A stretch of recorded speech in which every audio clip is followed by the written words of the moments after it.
Hello friends, स्वागत है हमारे YouTube channel SIM science world में।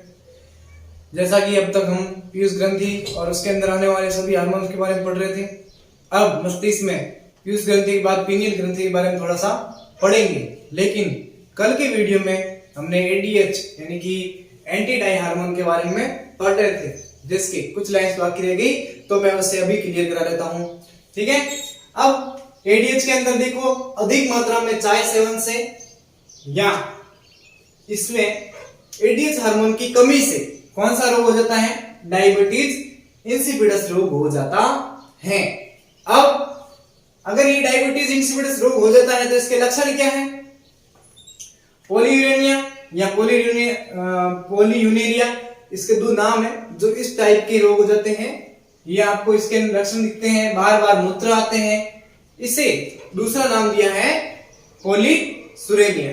ठीक है, जिससे बहुमूत्रता भी बढ़ जाती है और इस रोग में ज्यादा से ज्यादा उस समय मूत्र ज्यादा आते हैं। आई बात समझ में? चलिए अब आगे बढ़ते हैं।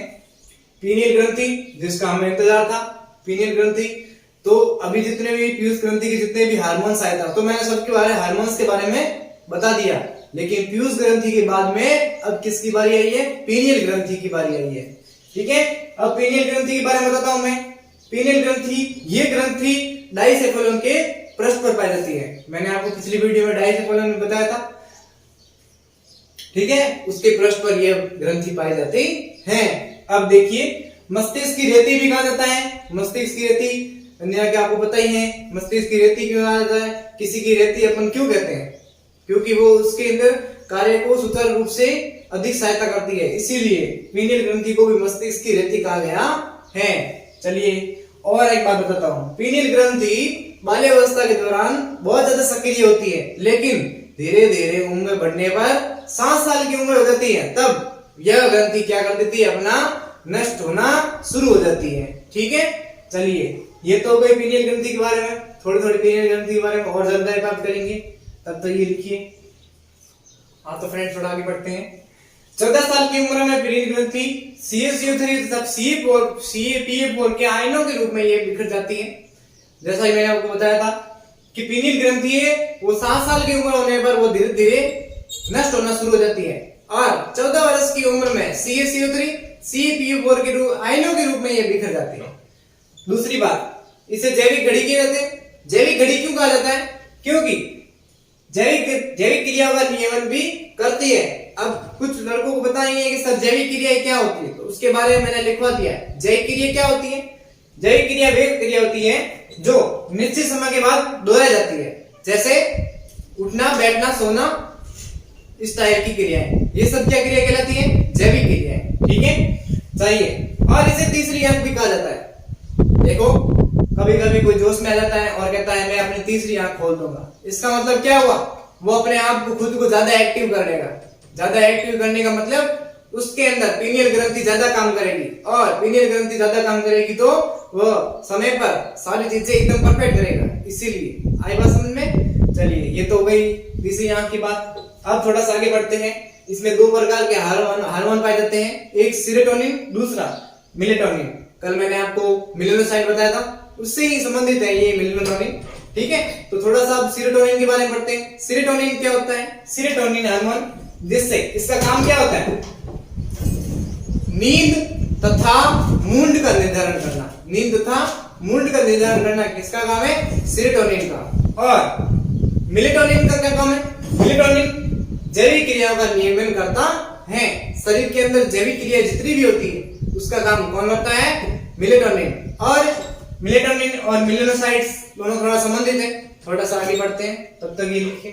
पीनियल की और जानकारी प्राप्त कर लेते हैं। ये एकमात्र ऐसी ग्रंथि है जो प्रकाश द्वारा प्रभावित होती है। कैसे? बताता हूं। ये ग्रंथि लैंगिक परिपक्वता में देरी लाती है।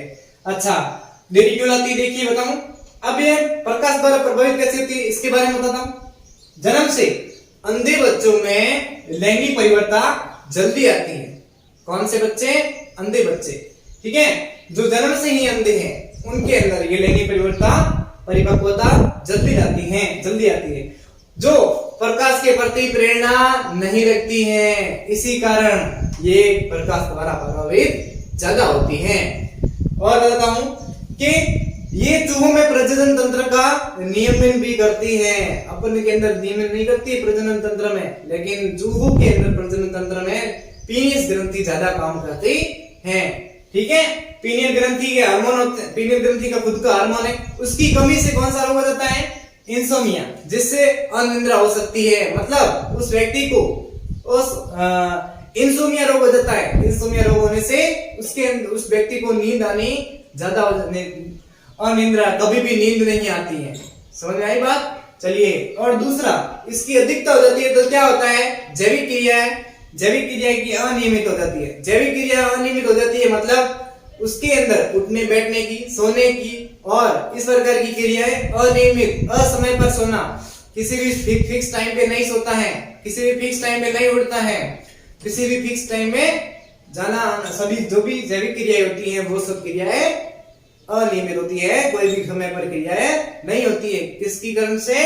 यदि पीनियल ग्रंथि के हार्मोन का अधिकता हो जाती है तो। चलिए, ये तो हो गई पीनियल ग्रंथि के बारे में, इतना सब क्लियर हो गया।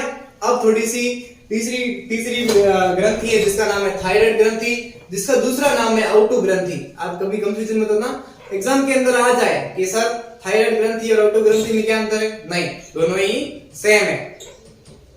थोड़ा बता देता हूं मैं थायराइड ग्रंथि के बारे में। श्वास नली में दोनों ओर पाई जाती है।